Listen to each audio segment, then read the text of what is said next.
welcome to today's video. So today I'm going to be doing another story time. I'm obsessed with doing story times, and honestly I don't have that many awesome stories to tell because I'm only 13 and I don't have that many adventures and weird things that have happened yet, which I don't know if that's a good or a bad thing, but today I'm going to be talking about the time that the neighbors called the police on my dogs. I know, it sounds pretty weird, but it's true. And if you're really excited to hear the story and see what happens, make sure to hit the like button. Let's try to get this video to 35 thumbs up. Can we get it there? Also make sure to hit the subscribe button right down below to get me to 1,100 subscribers because that would mean the world to me. And then you get awesome notifications in your inbox of my videos. So I hope you guys are excited to figure out what happens in the story, and it's intense, bro. So I hope you guys enjoy. Anyways, let's just get started. Okay, so in December of 2014, I'm pretty sure, this is when this story took place. Of course, I don't know exactly what day it was because it did happen like 2 years or a year and a half ago. And it was about 9 o'clock at night, and probably like 9:15, 9:30, and we get a doorbell ring. And we have a courtyard, so there's like the fence, and like you open up the little gate fence, and then you walk a little farther, and then there's our door. And this person was outside the gate, and he had ringed the doorbell and was just standing there, politely. We thought, oh, he's probably coming over to, he maybe threw something in our backyard or something. And this guy was our neighbor. He's our neighbor that's like against our wall, so like our backyard and our wall is against his wall, or, we're pretty much neighbors wall to wall. So we don't know this family really well. We don't really know any families in this neighborhood really well because they're kind of all weird. So I'm freaking out because this guy not only rang the doorbell once, and we didn't answer because we're like, oh, it's probably just like a solicitor that shouldn't be coming, and it's people ding dong DoorDash, But first of all, it's 9 o'clock at night. Like, that's when we're like, okay, well, this can't seem right. Maybe it's somebody that really needs us. So he rings it again, and at this time I'm freaking out. Like, I think it's like a murderer because I was just freaking out. So my mom's like, okay, I'm gonna go out. She was in her PJs because it's 9 o'clock at night and we go to bed pretty early. So she gets out there, and this was a school night. That's probably why we went to bed early. So she goes out there, and it's our neighbor, and he's standing there, and he goes, you need to get your dogs under control. And she goes, what do you mean? And he goes, your dogs are barking at midnight every single night, and they wake us up and wake up our whole entire family, and they're really annoying. You need to get them under control and get them inside and make them be quiet. Do you realize that it's like midnight and these dogs are out there barking their little heads off? And my mom goes, we don't have our dogs out there at midnight. Our dogs are sound asleep in the house at midnight. So I don't know what this guy's talking about. Okay, I never heard any of this because it was just my mom out there. I was just sitting there like watching it from in the house, so I couldn't hear their actual conversation, but she like told me what it was. So at this point, she comes inside. She's like, okay, I will get that under control. You're all good. All right. But my mom, of course, wasn't this nice. She was probably like, okay, well, this never happened. And he's like, okay, well, you just need to get them under control. He leaves. We're all good. We think we're all good. And he was really mad. Of course, the conversation wasn't that short. It was probably like a 3 to 4 minute conversation, or maybe less than that. I didn't time it.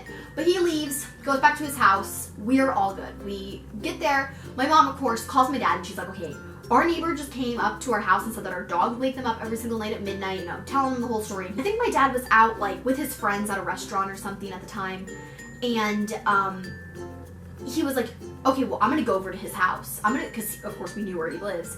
I'm gonna go over to his house and tell him, all this stuff. And my mom's like, no, you don't have to do it. Of course my dad does it. Of course. So, before he came home, before he even decided to go home, he drove over to his house. Of course, it's right by our house. It's not a huge, like, out of the way thing. It's not even out of the way. He goes to his house, and of course I wasn't there for this either. I was not in any of this action, which is kind of good. And pretty much my dad went up to his door, and he's like, of course he's not this nice, but he was like, okay, my dogs aren't out, said his version of actually that they're not out at midnight, blah, blah, blah, blah, blah, saying all of this stuff.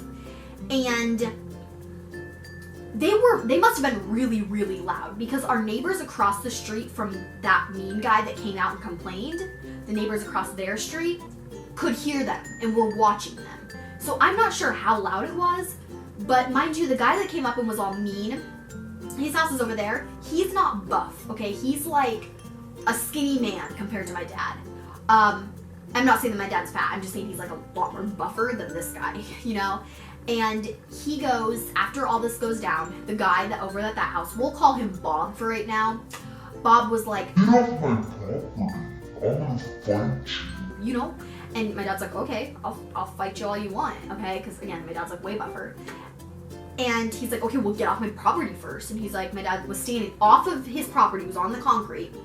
And he's like, "Okay, I'm off your property. Come over here. You want to fight? Let's go."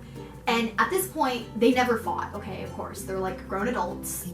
So after all this exchanging words and all this stuff happened, I guess the neighbor across from Bob had called the police on them because that neighbor thought that one of them had like thrown some type of weapon at the other person when this wasn't even true. And that's a little lesson here. Never assume something's happening when it really isn't. So pretty much he told them, "Oh, I'm gonna call the cops." And they're like, no, we're fine, we're fine, don't call the cops. Well, I guess he still did. My dad gets back in his car. We didn't know that they were gonna come to our house. We didn't assume it or anything.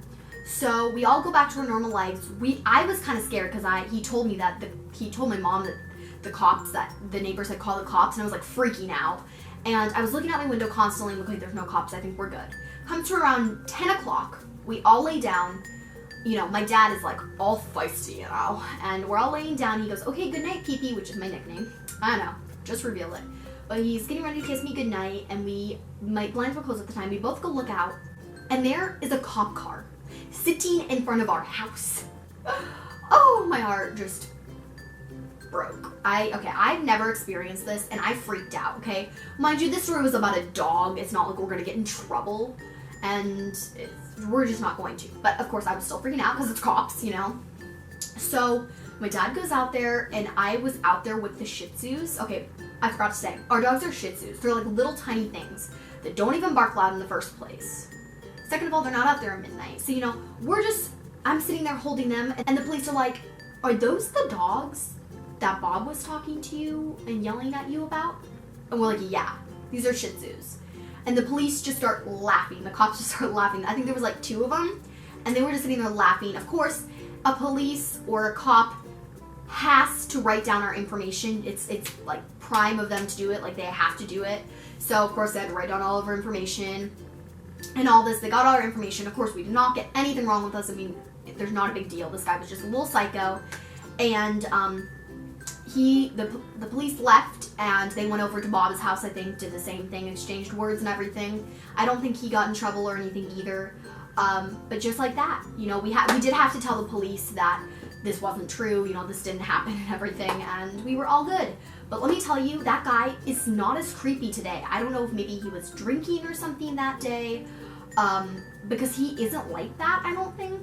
But they're still kind of weird. They're still on like that little creepy level that you're like, what are these people doing? But yeah, that was my amazing story time. No, it wasn't even that amazing. But I hope you guys enjoyed it. If you did, make sure to give it a thumbs up. Again, we'll try to get it to 35 thumbs up. Also, make sure to hit the subscribe button to see more story times and fun, awesome videos on my channel. But thank you guys so much for watching this video. If you guys have any requests, leave them down below. Also, go over to my blog, freebiesfrenzy.wordpress.com. And also, make sure to go follow me on all my social medias. Those will all be linked down below. But thank you guys so much for watching this video. And I'll see you guys in my next one. Bye, guys!